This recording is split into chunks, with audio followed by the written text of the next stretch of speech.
Today I'm watching the Twilight Zone Season 1, Episode 19.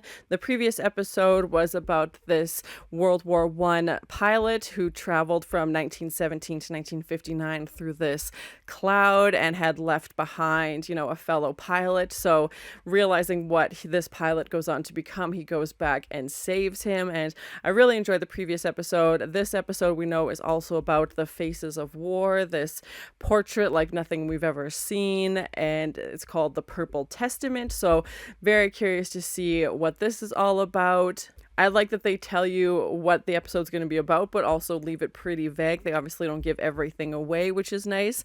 And we have another, war-themed episode. So yeah, curious to see what this is all about. So thank you so much for sharing in this first time watching with me. If you have any other suggestions for TV shows you think I should watch, please comment below.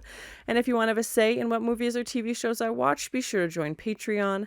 And as always, please like, comment, and subscribe to this channel, and check back often for more awesome content.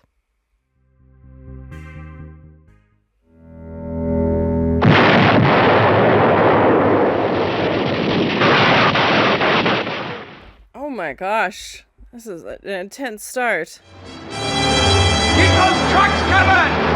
Close it up! I said close it up! And just like the effort and the scale that they would go to for these episodes, especially for an anthology, is so impressive. For this is the province of combat, and these are the faces of war. Yeah, that's interesting how he's comparing the colors, especially for a black and white show, the colors of all the the things that we would see during war. Yes, sir. Hey, company! First platoon, chow down! Yeah, I'm very curious to see where we're gonna go, and again, just the scale of everything, and to see an actual, it's not, retelling the story, it's right in the, 1945 war experience. Anything special about the four? Anything special? What do you mean? What's that kind of question? There was something special. These four men were all under 21. Does it have to be more special than that? Oh my gosh, that's so young. Which I know was accurate, but still so sad. Would you?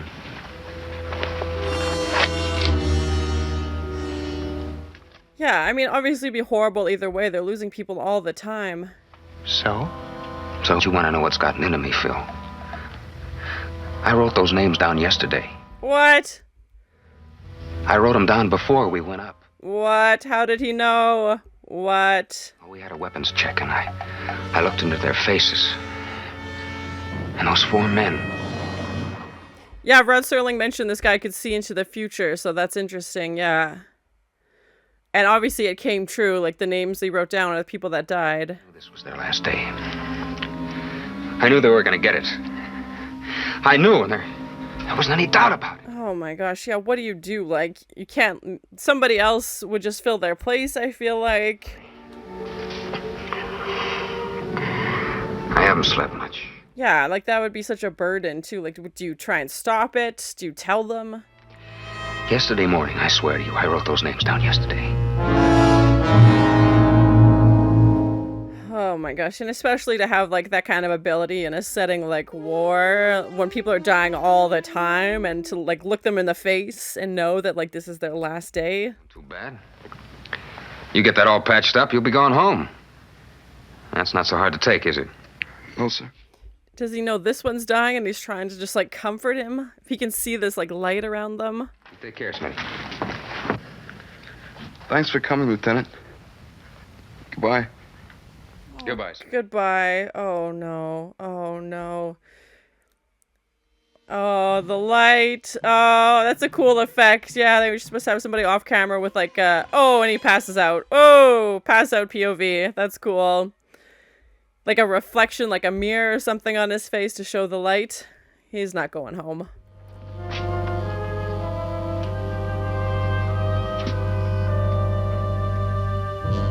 He was just talking to him. Oh, that's so sad. He's dead. Just like that. They go awful quick sometimes. Awful quick.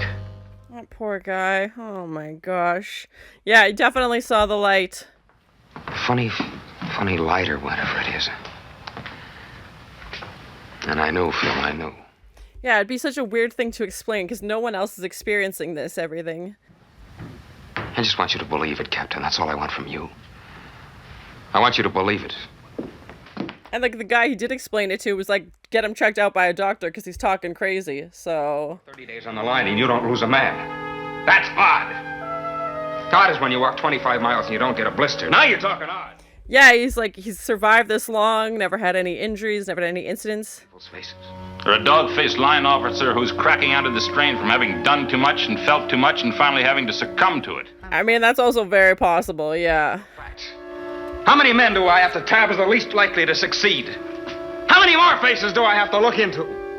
Oh, this poor guy. That would be so hard. Like, what do you do with that information? Yeah, and nobody's believing him. You might do while you're waiting and scratching. You might put tape over my eyes or poke them out and do something. Oh, gosh. So I won't have to look at any more faces.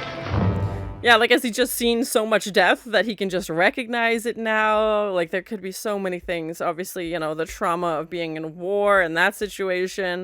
Do you want my platoon to take the point? I don't know yet, Fitz. I think that Oh, does he see the light now? Oh, shoot, no. What is he gonna do? Oh, man. Fitz, you think you're well enough to take the platoon? He has to say something, right? I agree with him. Now, this thing won't take more than a few hours, but it'll be messy. Captain, you better not go. Why, Fitz? Yeah, and like you said, like, how many coincidences equal a fact? Yeah. It's on your face, too. If you go, you won't be coming back. At least he tried to warn him. Fitz, I'll see you at the trucks. Captain, you won't be drinking to anything. Because you're not coming back. I mean, you gotta kind of believe him at this point. I'm glad he said something and tried to warn him. He's obviously not gonna listen, but still, these guys seem like they're close, like they're buddies.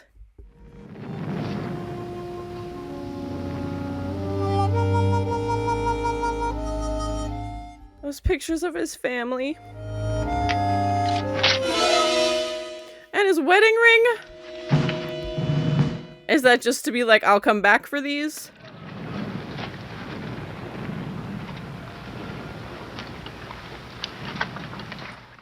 Yeah, now he's like really scanning their faces to see if anybody else has that. What about it? I mean, everybody says you can tell. Everybody says you know who's going to get it and who isn't. Oh my gosh. And now like the pressure of these young men to be like, do you spare them? If you say something, does somebody else go in their place? You know who's going to get it and who isn't. Oh gosh.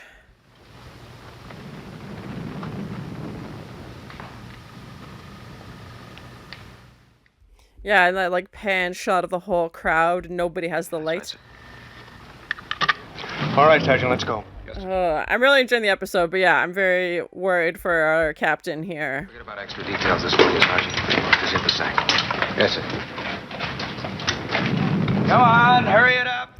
I don't see Phil. I don't see him. Barrow. Here. Ashball. Here. Blackman. Here. Conley. Here. Delgado. Yeah, and the stuff he left behind. Oh my gosh. He was a good man. You're good friends, weren't you, Fitzgerald? He tried. He tried his best to save him. Lovely wedding. 7 happy years. 2 fine sons. Or did he leave them behind to like kind of face his fate? Yeah, and like he's like, this is my time, this is my time, I'll leave these behind. Or was it more like, I'll be back for these?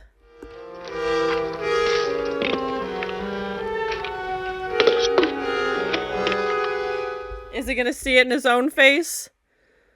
Oh, shoot. Yep, there it is. Oh my gosh, that would... What do you do? Like, cheese and rice. To know that. Oh my gosh, don't go back. Don't do it. Yes, that's my bag. Can I put it in the Jeep for you, sir? Thank you. Thank you very much. Well, sir, we're ready anytime you are. But if he doesn't, like, will somebody else die in his place? Is he just ready for this to be over? Oh, that's such a cool shot, having it in the broken glass like that.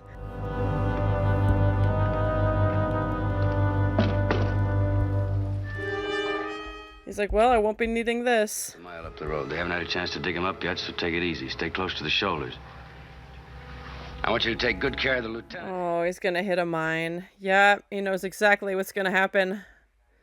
Oh, no. Well, Lieutenant, you may as well get comfortable. I guess we got about a 4-hour ride ahead of us. Oh, he's gonna see it on that guy's face, too.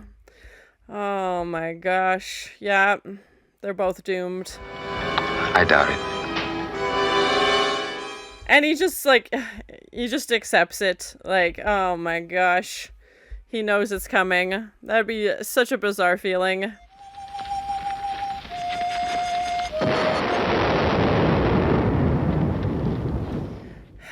Bye, Fitz. Yep, that was them. So that was my first time watching the Twilight Zone Season 1 episode 19. I really liked this episode. It was a big scale episode. You know, like I said in the previous episode, most of the conversations took place in like one room and there wasn't a lot of like decorations. Not that we needed that in the previous episode. And then to see this episode where there's, you know, dozens of extras, this military setup. We have a quick scene with the battle as well. They've got the vehicles, like, you know, the hospital scene. You really felt like you were immersed in this experience. And I think we needed that for this episode. Like I said, we've had amazing episodes with minimal sets, minimal, you know, decorations, set design, anything like that. And they're still really compelling stories. This, you really felt, you know, like you were part of this story, you were part of this experience, and that, you know, you're there in 1945 with these guys and, you know, how young they were. And it makes me almost wonder if Fitz could see these things because his death was coming up, and that obviously he didn't know that, but when he sees the reflection of himself in the mirror and sees that light, he obviously instantly recognizes it.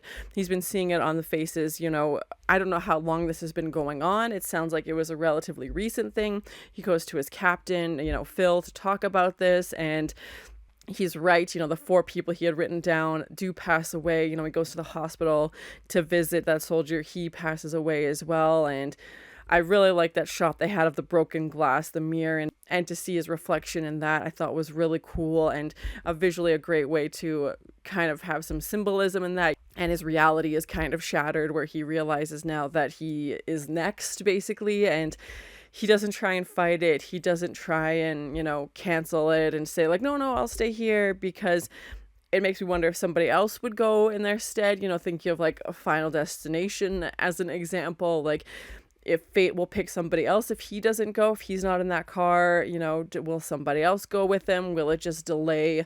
You know, maybe they'd go a week later or something like that. It felt like he knew it was his time. He didn't want it to be, obviously, but I think especially when you're surrounded in a situation like war, it's everywhere. You know, he'd made it this far. He said, you know, he didn't have any injuries. It seems like he'd gotten lucky on several battles, and that even their last battle on the bridge, he's like, yeah, it went like textbook, like everything went perfectly, we just walked across, and maybe his luck had run out. And yeah, it was very interesting to see his own reflection and to have that light come across his face, and of course the light of the driver as well. And we all know that that wasn't thunder that happened, it was the explosion. Of course, he's talking about the mine, and just to see Fitz, you know, realization as he's overhearing that conversation of, okay, this is how I go. You know, if he gets in the car, I'm thinking maybe he's thinking it's going to be an accident or something like that, or maybe if he has to take a plane to get back to wherever they want him to go, something with that. Like, obviously something on this journey is going to go wrong, and you know, the driver's like, well, we got a 4-hour drive ahead of us, and him just being like, no, we don't, because they're not going to make it that far. Even when he leaves his bag of like toiletries, you know, his shaving stuff, everything, he leaves it behind because he knows he doesn't need it. He's not coming back for it. And what a strange feeling that would be. And I like the approach that they took. I think we've seen other characters when they realize that, you know, their fate is coming, or we've seen that in movies and TV shows before. People can predict the future and they try and change it. They try and alter it and try and avoid it. And again, like Final Destination, you know, the first one, everybody gets off the plane and they try and outsmart death, and they try and, you know, okay, I'll make different choices and different things will happen, but it eventually catches up to them. And I like that he, you know, in a weird way just kind of accepted it and knew this was going to happen. And again, I think because he was surrounded by so much death as well, that he figured maybe it was going to happen eventually. It is heartbreaking to know that the war would end, only months later. They were in January of 1945. He was so close to making it to the end, but that was not his fate. And knowing that the driver obviously isn't going to make it as well. And, he's like, oh, this is the best driver you got, don't you worry. He's so careful. And, obviously he's taken this route before, and this was their day, and this is what happened. And, to see Phil leave his pictures of his family and his kids and his wedding ring behind. And yeah, part of me thinks maybe he thought, okay, I'll come back for this. Like, Fitz is wrong. I'll be back. I'm going to come collect my belongings. And then another part of me is thinking he also thought that maybe he was onto something. Like he said, how many coincidences before it becomes a fact. And he had a disturbingly accurate record before where everybody saw what this light died. So yeah, it's hard to know what his motivation for that was, but either way, we know Phil doesn't come back. He doesn't collect his things, and Fitz is not long, after him. It's like the next day or whatever he dies. So, but my guess for this sudden ability is that his time was almost up, and I couldn't imagine the responsibility and the burden and being surrounded by these men out here, fighting for their lives, dying and having this weird ability that they obviously, know about or hear the rumors about, that he can see who's going to go that day or who's going to make it. And, does he pick people to stay behind, and like, where do you mess with fate? Again, yeah, a really interesting episode. We've seen, Death as a character before in the Twilight Zone, so it was interesting to have it manifest in the soldier who could, see who's going to die. And I'm guessing the effect that they used was maybe like a mirror reflection, or even just like a flashlight or something like that, but it wasn't as bright. The mirror was the first thing that came to mind, just because it was kind of, shimmering a little bit. And I like that they included that so that the audience could see what he was seeing, but it wasn't over the top. It wasn't so extreme. And yeah, obviously I know they didn't have CGI when this aired, and I like that they keep using those practical effects. I think are so cool. And even the POV shot when Fitz faints, and you see the ceiling as he falls down. And again, I imagine that would be a very overwhelming, I don't want to say responsibility, but he does try to warn Phil, but again, yeah, Phil obviously ignores it.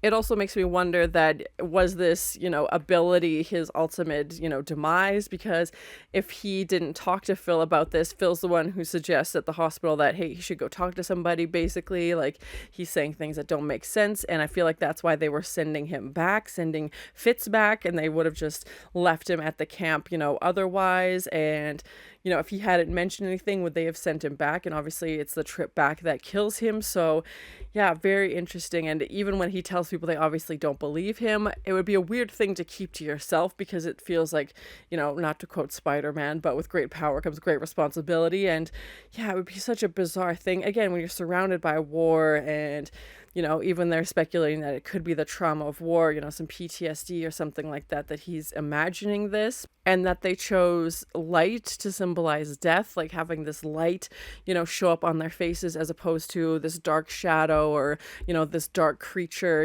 lurking in the background or something like that. It was a literal light. And we know people have mentioned, a common saying is when you pass away, you go to the light. So maybe that's what they were playing into. Maybe it was just an easier way to show it than a dark shadow. I don't know. But yeah, I thought that was an interesting way. Overall, I really liked this episode. It was cool to see the bigger production with the extras and the, military vehicles, and it felt very immersive for, an anthology episode. That'd be a lot of work and a lot of time and energy going into coordinate.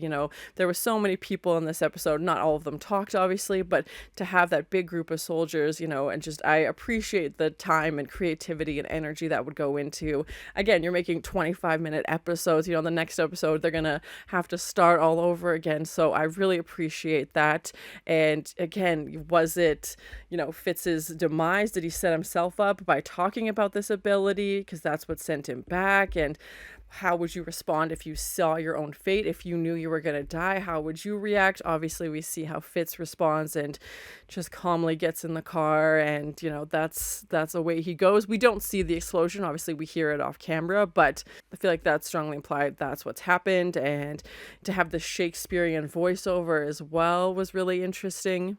I don't know who played the actor Fitz, but again, I thought the performances were so well done. And yeah, let me know in the comments if they went on to do other things. It was so convincing. I definitely felt like all of these guys were these characters, and like every episode in the show, the performances have been amazing. So curious to see where the next episode's going to go with these three people in a place that, you know, looks, they have cars and houses and all these things that are, you know, normal, but something is very strange about that. So yeah, definitely curious to see where that's going to go. So thank you so much for sharing in this first time watching with me. If you have any other suggestions for TV shows you think I should watch, please comment below. And as always, please like, comment, and subscribe to this channel, and check back often for more awesome content. Oh my gosh, that's so young. Which I know was like accurate, but still so sad. And obviously it came true, like the names they wrote down are the people that died. Oh, poor guy. Oh my gosh. Yeah, I definitely saw the light. Yeah, like you said, like how many coincidences equal a fact?